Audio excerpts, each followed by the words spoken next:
Yaitu pemimpin itu harus jadi role model. Hmm. Role model yang memberi contoh. Perasaan kita tuh kalau berkumpul itu saling berdiskusi lah. Dengan networking itu akan menjadi fondasi nantinya malah. Nah, energi yang lebih ini apa sih sebetulnya? Baik lagi akhirnya kebutuhan karyawan itu apa? Itu yang harus saya pikirkan waktu itu.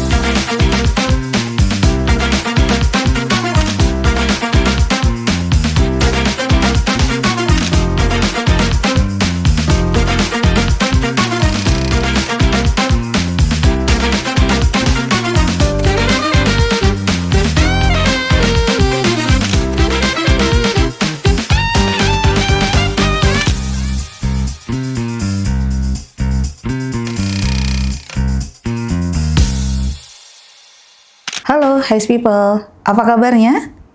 Kali ini dengan kesempatan ketemu dengan saya, Devita, sebagai host dari sesi kita kali ini. Di kesempatan kali ini, saya mendapat kesempatan yang luar biasa istimewa bertemu dengan Bapak saya, Bapak Suhartono. Apa kabarnya, Bapak? Baik, Ilham. Wah. Ya, saya juga senang ketemu Devita. Ya, dan juga saya dapat kabar bahwa Devita di perusahaan baru sangat luar biasa. Itu kebanggaan buat saya juga. Terima kasih Bapak. Karena saya sudah kenal Pak Suhartono sebelumnya cukup lama ya Pak. Sekitar 28 tahun mungkin di perusahaan sebelumnya. Dan berkat restu Bapak juga saya bisa terus berkaya. Karena sebetulnya saya belajar banyak dari Bapak Suhartono. Nah, dengan Bapak Suhartono saya punya banyak pengalaman dan banyak insight yang mau kita pelajari bersama. Pengen tahu? Yuk kita ikuti sesi kita kali ini. Apa kabar Pak hari ini? Baik. Apa Saya saja nih dalam kegiatannya Bapak? kondisi yang sehat. Wih. Dan hari ini saya senang ketemu Devita untuk kita diskusi dan memberi sharing-sharing untuk generasi muda kita. Ya, karena saya belajar dari Pak Har juga semangatnya luar biasa, terus berkarya, bahkan sekarang sebagai founder Highs Media ya Pak. Kegiatannya apa aja nih Pak di Highs Media Pak? Ya, visi pertama sebetulnya adalah kita ingin menjadi role model, ya, role model buat anak-anak muda, bagaimana kita mendatangkan teman-teman kita yang sukses untuk memberi sharing, memberi tip-tip apa yang harus dilakukan. Itu yang kedua.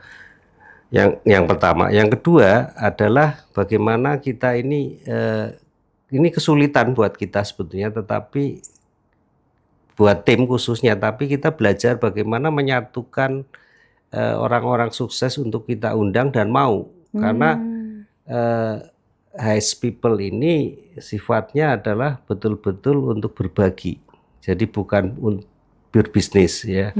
Terus ketiga adalah bagaimana harapan dari kita semua, dari tim Highs People ini adalah mendorong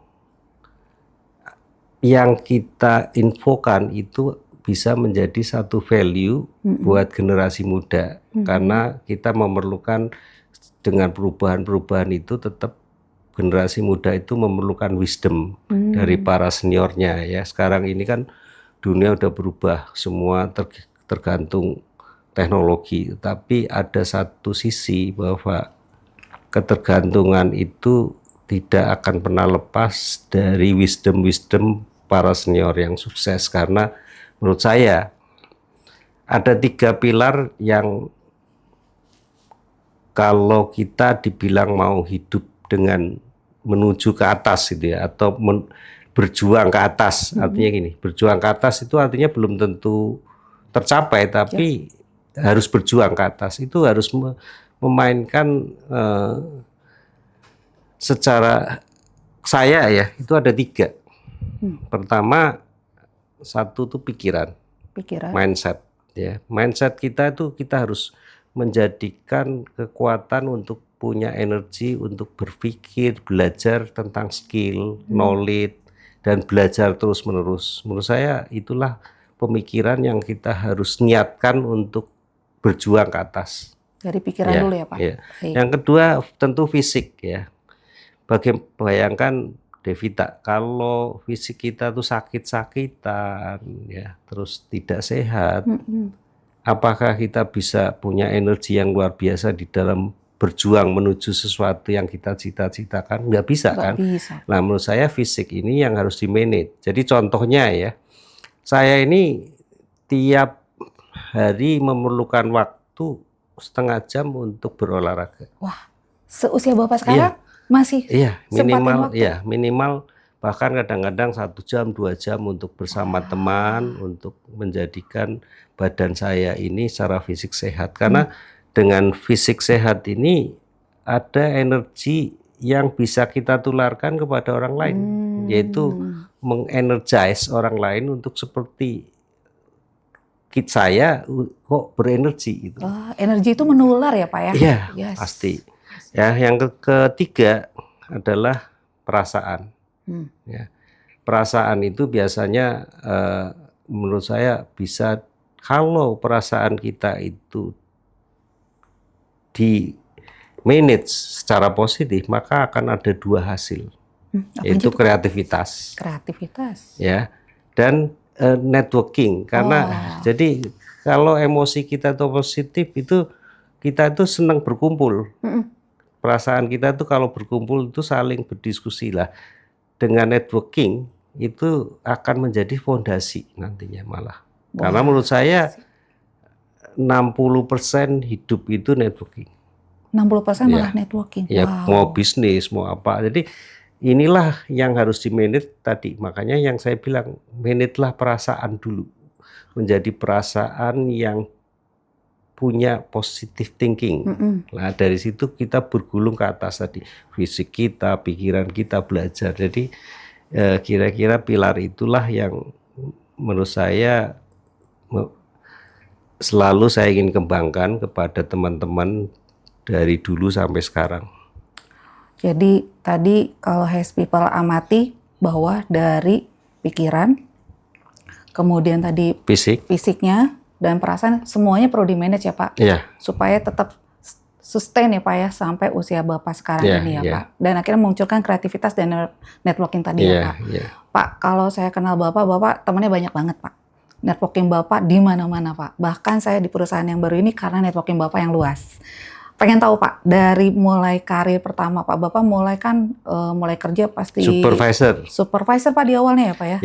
Boleh cerita Pak dari supervisor sampai di puncak pimpinan? Step pertama tentu lulus dari sarjana gitu ya, tetapi pada saat saya jadi mahasiswa itu saya dipenuhi oleh pemikiran kembali lagi, akhirnya apakah ini benar atau tidak ya. Pada umumnya orang yang tidak kaya itu dulu itu sukses, tapi ya karena niat saya pada waktu saya betul-betul punya niat untuk menjadi role model keluarga.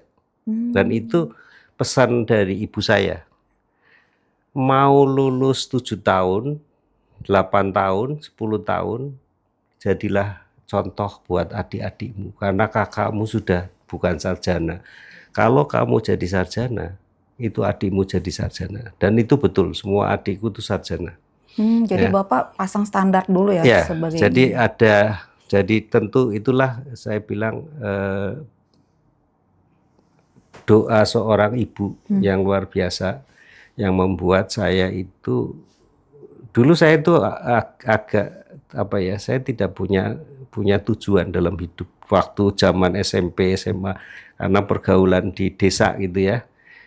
Itu ya sekedar hanya bermain-main dan melihat orang tua juga hanya pedagang lontong gitu. Jadi ya cita-citanya waktu itu kakak-kakak saya juga nggak sekolah gitu. Jadi ya paling saya juga nanti sama gitu. Tapi ibu saya dalam satu momen yang sering berkumpul dengan saya itu selalu pesan, jadilah teladan untuk adikmu.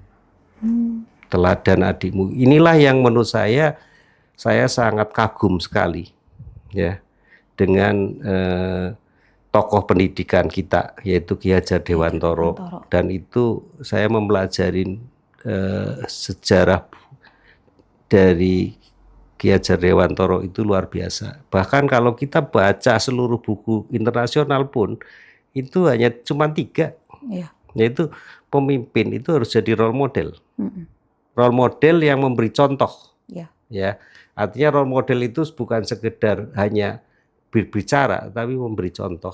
Dan itu di masa yang lalu saya buktikan ketika saya mau ngangkat seorang untuk jadi GM atau apa itu, saya ajak untuk duduk, untuk bersama saya mau berjalan dinas dan sebagainya. Nah, step di supervisor pun saya belajar secara proaktif karena saya punya niat untuk bekerja dengan baik. Saya belajar menjadi kepala bagian. Jadi saya sering ngomong sama kepala bagian saya, dan kepala bagian waktu itu dirangkap oleh kepala cabang. Apa sih yang saya bisa bantu? Bapak yang proaktif menawarkan diri. Apa sih yang saya bisa bantu?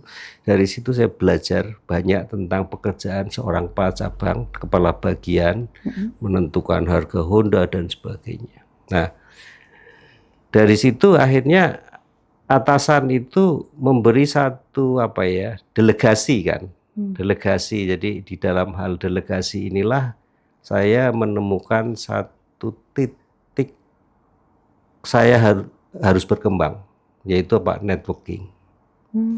Karena di situ ternyata dengan bertemu dengan orang perbankan, bertemu dengan dealer, itu banyak sekali saran, ilmu yang saya dapat. Akhirnya saya menjadi orang yang dari tanda petik itu cuman sarjana hukum, itu menjadi seorang marketing yang ilmunya itu diperoleh dari networking itu. Belajar marketing karena ketemu orang. Dari networking inilah yang kemudian saya berkembang menjadi kepala bagian, menjadi kepala cabang, jadi GM, kemudian ditempatkan di satu perusahaan baru yang sampai 2017 ya berkat Tuhan saya jadi presiden direktur waktu itu. Pak, jadi kalau gitu poin yang utama berarti networking yang menjadi perhatiannya Bapak ya? Ya. Karena dari networking inilah Bapak bisa belajar banyak hal di luar yang sarjana hukum tadi ya Pak? Ya kan saya bilang tadi networking itu 60%. 60% ya. 60% itu fondasi buat saya. Artinya ternyata di dalam mencapai titik poin saya meyakinkan diri bahwa networking inilah yang membuat saya sukses. Tetapi saya tidak berhenti tadi, ada belajar knowledge, belajar terus gitu ya. Kemudian secara fisik saya jaga menjadi on energy, bahkan ada joke, kok kamu sering stem cell atau enggak? Saya bilang enggak, saya enggak stem cell, saya cuma pingpong aja, saya bilang itu sama tertawa. Pak, networking itu kan nggak gampang ya? Yeah. Kan seringkali orang berlindung, saya kan introvert, saya nggak biasa gaul. Apa yang kira-kira bisa bantu teman-teman supaya dari networking ini bisa memperluas wawasannya, Pak? Ada 2 di dalam networking ya, definisi saya ya. Satu itu carilah mentor yang punya yang saya lemah dan saya ingin. Ya, itu kita harus proaktif mencari itu. Yang kedua adalah kita berbagi kepada orang lain dalam community. Sehingga dengan berbagi itu kita dijadikan satu kebutuhan juga sama orang lain, sehingga disitulah sebetulnya kita dapat ilmu banyak. Jadi 2 di dalam networking itu selalu saya melakukan satu, cari mentor. Sampai hari ini pun saya sering mencari mentor, bahkan terakhir saya bilang mentor saya ini saya balik, bukan yang tua, tetapi anak-anak muda yang jago IT. Karena saya perlu AI, ya, perlu AI. Lah, inilah yang sekarang saya harus banyak belajar di situ. Tadi sebelum kesini saya lagi belajar tentang bagaimana ini guyon aja. Terus ada yang namanya Suno AI, ya. Di situ kita bersuara, kemudian terdengarlah suara musik kita. Saya belajar akhirnya saya belajar membuat puisi untuk nyanyi gitu, karena cukup puisi terus ditaruh di situ jadilah penyanyi gitu loh. Jadi itulah menurut saya sampai kapanpun kita harus belajar. Dan networking saya bangun sekarang tentu dengan sesama ya, kolega dan anak-anak muda. Saya sering berkumpul sama anak muda, dan malah terakhir ini saya sering berkumpul sama teman-teman pelukis. Karena di dalam pelukis itu ada 3 hal yang bisa dicontoh oleh anak-anak muda. Satu, kreativitas, ya. Kreativitas itu demikian luar biasa di dunia pelukis itu. Yang kedua, niat dari pelukis. Jadi mereka idealis. Dia punya tujuan bahwa saya mau jadi pelukis abstrak. Saya nggak mau diminta jadi realis. Itu luar biasa. Jadi saya sekarang ini juga banyak mengkoleksi pelukis-pelukis muda, yang salah satu tujuan saya adalah mengenalkan lukisan itu untuk bisa menjadi go internasional atau go nasional lah ya, minimal ya, sehingga mereka juga punya budaya Indonesia ini bisa terkenal. Jadi kalau poinnya Bapak networking itu adalah mentor tetap dicari. Ya. Siapapun bisa jadi mentor ya Ya, Pak. ya. Selama dia punya kelebihan kita belajar dari mereka ya Pak. Kemudian juga community-nya yang kita galang ya, dan jangan lupa mau berbagi ya Pak. Ya, karena berbagi itu adalah bagian dari sesuatu yang diminta oleh Tuhan untuk sebagai rasa syukur, dan itu akan menjadi pahala. Berbalik buat kita juga ya Pak. Pak, kalau lihat dari perjalanan Bapak selama di perusahaan sebelumnya kan sekian tahun ya Pak, lama di situ ya Pak. Apa sih Pak challenge yang Bapak pernah jalani, kemudian jadi nasihat kalaupun itu pernah menjadi suatu kesalahan, apa yang Bapak pengen share ke kita supaya yang muda-muda itu jangan sampai ngulangin yang kayak gitu ya Pak? Ya, kesalahannya adalah sebetulnya kalau buat saya ya tentu sebagai anak muda pada waktu itu adalah rasa keirian atau apa ya, bukan keirian itu kan rasa iri melihat rekan sejawat itu kok cepet naik, tapi kok saya nggak naik, padahal saya udah bekerja keras. Dan secara pribadi kadang-kadang saya bilang, loh saya kayaknya lebih hebat dari mereka, tapi kok dia naik. Itu membuat kejengkelan yang tidak ada manfaatnya sebetulnya. Tapi membandingkan dengan jadi disitulah saya dengan moment of truth barangkali menemukan mentor, ya. Dan saya tidak bisa nyebut mentor ini karena dia bilang aku nggak mau disebut loh ya, karena kalau disebut ntar banyak yang datang ke tempatku, aku udah tua katanya. Nah, mentor inilah yang memberi satu arahan bahwa hidup itu yang paling penting adalah niat dari pribadi kita untuk maju, bukan membandingkan. Niat untuk maju yang menjadi api buat kita maju terus dan terus. Yang kedua tadi networking tadi. Ya. Nah, ini yang kemudian dari 2 inilah yang kemudian menimbulkan satu percikan-percikan di pikiran saya tentang kreativitas, tentang passion, tentang attitude, tentang strategi dan lain-lain. Oke Pak. Pak tadi Bapak sebutkan Bapak pernah menjadi kepala bagian ya Pak? Ya. Itu kan kepala bagian mungkin jumlahnya berapa orang Pak? Sekitar 5 Pak bagian itu kan membawai supervisor ya. Waktu saya dikerja sebelum saya di perusahaan lama, saya ada di salah satu distributor sepeda motor. Nah, saya punya ketika saya jadi kepala bagian, saya punya 5 supervisor. Ya. Nah, 5 supervisor ini pada awalnya merasa hebat-hebat karena lulusan dari sarjana universitas yang luar biasa dan jurusannya ekonomi. Jadi dia ngelihat kepala bagiannya ini sarjana hukum, apa bisa gitu ya. Jadi bagaimana ini saya harus mengolah mereka untuk menjadi tim. Nah, ini salah satu jurus barangkali. Saya ajak makan satu-satu, saya cerita. Saya bilang gini, kamu boleh pinter, tapi saya atasannya. Kalau yang terbaik adalah bekerja sama, karena saya butuh kamu, kamu butuh saya. Nah, disitulah mulai bentuk-bentuk teamwork itu mulai timbul. Sehingga dari situlah ide-ide teamwork itu sebetulnya bagaimana menyatukan perbedaan menjadi satu. Maka saya menemukan satu teori yaitu SHTY, yaitu puzzle. Jadi saya dengan kreativitas saya menemukan yang disebut puzzle way, ya. Puzzle way itu artinya ketika saya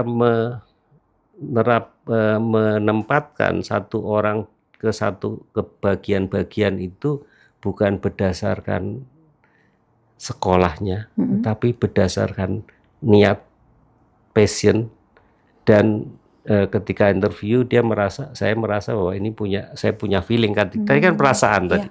Saya punya perasaan bahwa anak ini mau.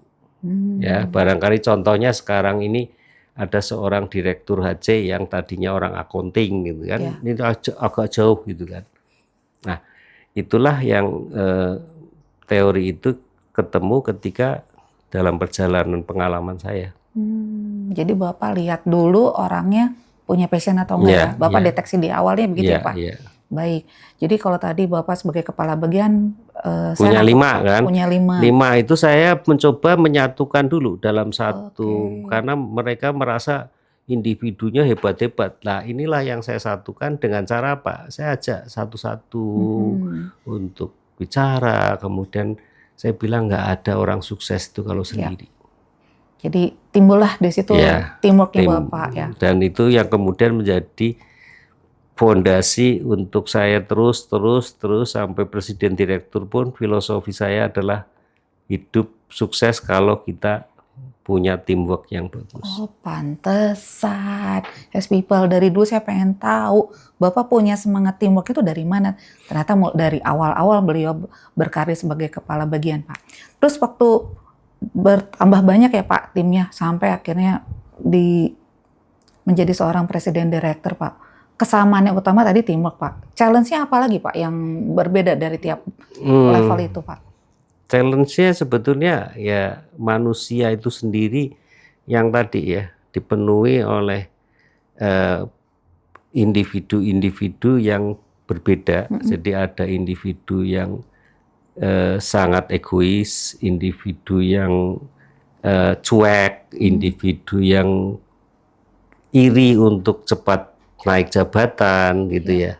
Nah, satu cara tadi saya mencoba untuk menjadikan satu puzzle tadi, karena kalau contoh gini, kalau kita buat puzzle bunga gitu ya, andai kata kita taruh daun di tanah, di akarnya, maka kan jadi lucu. Maka saya coba menempatkan satu-satu dengan cara coaching and counseling dulu di awalnya. Ketika coaching and counseling, saya menemukan niat mereka itu mau kemana. Nah, niat itu ada 2 kan, niat untuk menjadi lebih. Nah, dan dari niat yang menjadi lebih itu yang disebut ambisi. Nah, ambisi itu dibagi menjadi 2 kan, ambisi negatif dan positif. Ambisi yang negatif itu ya kalau perlu rekan sebelah saya misalnya nggak boleh tahu pekerjaan saya, atau dihalang-halangi, atau dibuat gosip supaya jelek dan sebagainya. Tapi kalau ambisi positif maka terjadilah tadi saling menolong, helpful. Nah, kata helpful inilah yang kemudian saya buat dalam satu teori saya, bahwa saya harus membuat winning team. Ya. Nah, winning team inilah yang kemudian menyatukan bahwa satu produk perusahaan ini bukan hanya satu orang yang punya, tapi semuanya. Satu itu. Kedua, tentu dengan coaching counseling. Ya. Yang berambisi negatif berambisi positif itu dua-duanya menjadi bagian dari pekerjaan utama saya. Malah saya jarang sekali melakukan satu pekerjaan yang sifatnya lebih ke bisnis sebetulnya, tapi saya lebih suka human capital. Karena apa? Saya percaya bahwa perusahaan yang punya karyawan punya attitude yang positif dan punya keinginan kerjasama yang luar biasa, itulah perusahaan yang akan sukses. Jadi perusahaan sukses jika people yang di dalam juga berkualitas dan punya tadi ya Pak, ambisi positif tadi yang Bapak kumpulkan ya. Pak, kalau tadi handling people itu kan challenge tertentu ya Pak, dari proses yang Bapak jalani ya. Saya ingat tuh Has People, waktu saya baru pindah Pak ke head office, saya tadi dari Bandung ya waktu itu ya, kalau nggak salah ya. Dari Bandung, saya ke head office. Terus saya belum kenal Pak Har. Cuma waktu itu posisi perusahaan itu waktu itu lagi slowing down ya Pak. Pas waktu itu saya ingat, itu kan nggak gampang ya Pak. Memanage people, lagi perusahaan lagi bagus mah banyak yang bisa ya Pak. Tapi kalau lagi turun, saya ingat Bapak waktu itu mati-matian berusaha ngangkat. Apa nih Pak kiat suksesnya Bapak waktu lagi perusahaan lagi slowing down? Kiat suksesnya adalah tadi balik lagi ketika berpikir bahwa orang lebih kalau punya energi lebih. Ya. Nah, ketika dalam kondisi yang menurun, maka yang semua perusahaan sama. Jadi apa yang saya harus lakukan yaitu meningkatkan energi karyawan untuk lebih daripada perusahaan lain, sehingga ada plusnya. Nah, energi yang lebih ini apa sih sebetulnya? Baik lagi, akhirnya kebutuhan karyawan itu apa? Itu yang harus saya pikirkan waktu itu. Jadi saya bekerja sama dengan satu bank, bagaimana di situ mulai dari kepala wilayah itu bagaimana bisa mempunyai rumah, ya, dan sekarang banyak punya rumah di BSD kalau nggak salah. Nah, itulah yang membuat mereka berenergi bahwa kita harus kuat, harus berenergi untuk FIF ini jam menjadi lebih baik. Nah, tentu itu. Kedua tadi role model. Jadi bayangkan kalau saya mengeluh, ya, saya males, saya dan lain-lain, maka anak buah juga sama. Nah, disitulah sebetulnya bagian dari role model saya harus bergerak. Jadi setiap hari itu saya bahkan tidak duduk di ruangan, lebih banyak berdiri duduk di masing-masing bagian. Saya tiba-tiba dekat Devita di HC, tiba-tiba di Kawil, tiba-tiba di bagian accounting, di finance, karena untuk memberi semangat, energi tadi, untuk tetap ayo kita harus lebih baik dari perusahaan lain.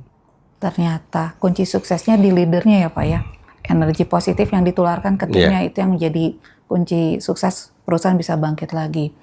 Pak, kalau gitu Pak, seberapa besar Pak peran emotional intelligence buat Bapak nih?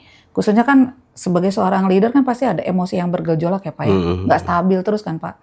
Jaganya biar tetap full di frekuensi yang tinggi apa aja nih Pak, selain tadi olahraga? Satu, kalau saya katakan bahwa ini mutlak ya, setiap orang mau sukses itu, dan bagaimana memanage perasaan dengan positif, itu cuma satu, yaitu doa. Ya, jadi saya selalu bilang gini, kalau kalian beriman, jadikanlah iman itu keyakinan yang kuat untuk diri sendiri, bukan untuk orang lain. Tapi karena dengan keyakinan itu akan menjadi sadar tidak sadar itu kita mengikutkan pekerjaan kita bersama Tuhan. Ya, betul. Ya itu. Jadi dalam peak kita bersyukur, ya.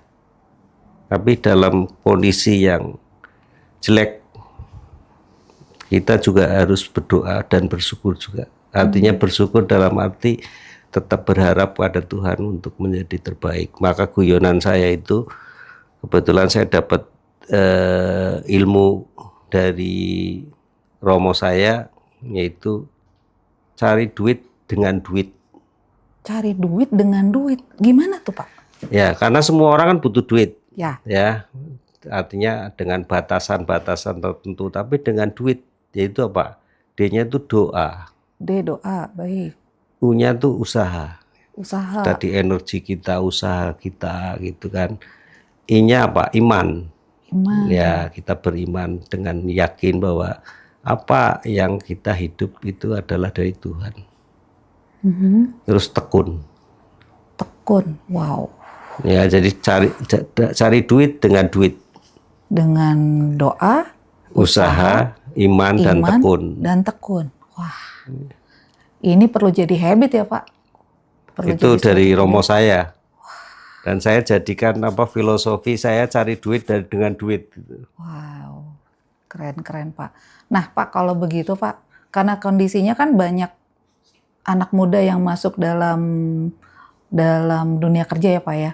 Kayak saya di Human Capital, saya perusahaan yang baru ini banyak akan merekrut anak-anak muda Pak. Yang saya lihat di Gensi terutama Pak, banyak dari antara mereka tuh udah ngerasa IPK paling tinggi, ya, masuk lulusannya dari lulusan hebat, dari mana saja yang keren-keren. Tapi begitu ya tadi Bapak yang sempat passion ya Pak, yang dari pertama Bapak mention tadi di awal, ada feeling, ada perasaan yang Bapak bisa deteksi ya di awal. Apa saja Pak poin-poin yang bisa buat anak muda merintis karir yang bisa lebih cemerlang lagi Pak? Iya, sebenarnya gini. Kembali bukan anak muda yang harus memulai, tapi atasan yang senior yang harus memulai. Tadi kan saya katakan ini, atasan harus jadi role model. Apapun, jangan saya belum jadi direktur, jadi saya tidak harus jadi role model. Siapapun, kepala bagian harus jadi role model. Dan menurut saya, karena anak muda ini kan harus diberi contoh. Cuman pemberian contoh ini menurut saya berbeda dengan zaman dulu barangkali. Kalau zaman dulu itu sering kita bentuknya macam-macam. Tugas, aku minta ini dikerjakan, selesai. Tapi kalau sekarang mungkin dibegituin keluar. Jadi yang paling simpel adalah kadang menurut saya ya, jadikan informal meeting, informal connection ke anak muda untuk memberikan wisdom kepada mereka bahwa tujuan perusahaan, tujuan pekerjaan itu ABCDE dan teknologi itu hanya tool. Nah, itu menurut saya ya sekarang itu juga harus berubah. Selalu minta kepada pimpinannya buat satu hal yang lebih rileks ya. Meskipun tidak kafe tapi ada ya kopi atau apa gitu. Biar mereka bisa interaksi. Ada rileks ya. Jadi hidup itu karena tadi anak muda itu bagaimana memanage 80% kelihatannya mereka hidup rileks, tapi sebetulnya 20 itu bekerja keras. Ya, betul. Itu teori Pareto kan. Nah, anak muda sekarang itu kita harus memainkan teori Pareto itu. Prinsip Pareto itu ya Pak, 20-80 ya? Ya, kelihatannya mereka main-main karena kita yang manage untuk seakan-akan main, tapi sebenarnya tugas gitu loh. Yes, sip, baik Pak. Banyak sekali pesan-pesan dari Bapak. Nah sekarang Pak, kalau gitu Pak, karena Bapak tadi udah di Has Media sudah interaksi di sini, apa cita-cita Bapak yang belum kesampaian? Dan pengen segera dilaksanakan Pak. Saya sih artinya gini, bersyukur bahwa saya diberi teman-teman yang baik gitu ya. Tadi dari networking itu, sehingga saya selalu berpikir bahwa saya akan terus berusaha memunculkan kreativitas saya.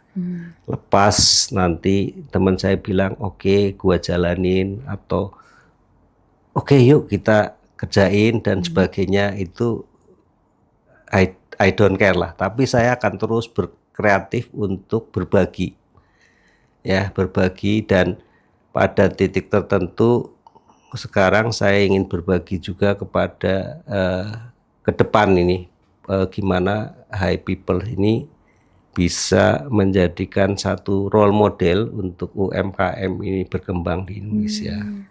Ya, nanti stepnya mungkin ke situ suatu hari.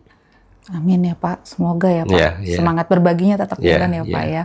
Berarti kalau gitu Pak, secara keseluruhan apa pesan Bapak yang mereka ingin menjalani karir saat ini dari posisi apapun, dari staff sampai CEO, Bapak mau kasih poin di mana?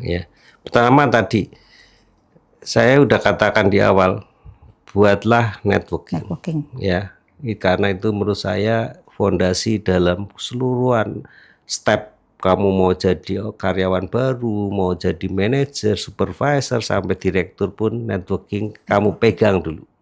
Networking yang tadi, carilah mentor yang baik. Kemudian jadilah barangkali mentor juga, atau carilah komunitas yang berbasis pada cita-cita atau dream.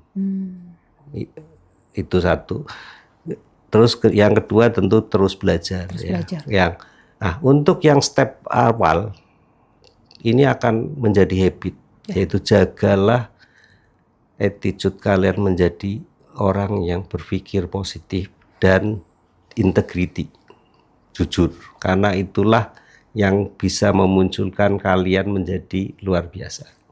Wow, jadi networking, cari mentor, dan cari community yang mendukung cita-citanya. Dan terus belajar. Terus belajar, baik. Jadi Has People, itulah yang kira-kira bisa dirangkum dari Pak Suhartono, founder dari Has Media ini. Pada prinsipnya teman-teman, carilah duit dengan duit.